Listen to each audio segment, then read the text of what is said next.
ඔය ඉලන්දාරියාගේ අම්මෙක් අප්පෙක් නෑදෑයෙක් මොකෙක්වත් ඔය ළමයා දන්නේ අම්මා මැරිලා. තාත්තා කුඩා අම්මෙක් ගෙනාවලු. අක්කා කෙනෙක් ඉන්නවලු. එයා කසාද බඳලා පදිංචිය නුවරලු. එහෙනම් ඔය ඇවිත් සෝදසි කරලා යන මැත්තේ අක්කා වෙන්න ඇති මම හිතේ. අක්කා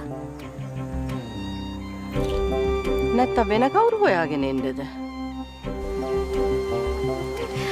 මට තේරෙන්නේ නැහැ. ඕක හගිස්සන්න උවමනාවක් නෑ.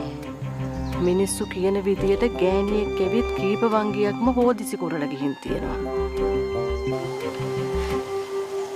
අම්මා ගෑණි මිනිහගේ ඇස්වලට උවමනාවට වඩා එබෙන්න ගියොත් ඒ පවුල ගෙනියනවා බොරු. මම මුලින් හිතුවේ රස්සාවක් නැති හින්දා ජීවත් වෙන්න බය වෙවුලනවා කියලා.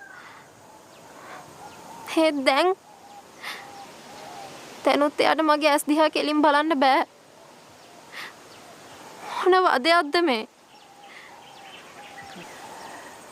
ගෑණියෙක්ගේ ඇස්සට සැකයක් පොදි ගැහුනොත් මිනිහට ඒ ඇස් දිහා කෙලින් බලන්න බෑ. ඒ මොකද දන්නවද? ගෑණියෙක්ගේ මුළු ලෝකෙම තමන්ගේ මිනිහා. පිරිමියෙක්ගේ ලෝකේ ගෑණියෙක්ට වඩා ගොඩාක් ලොකුයි.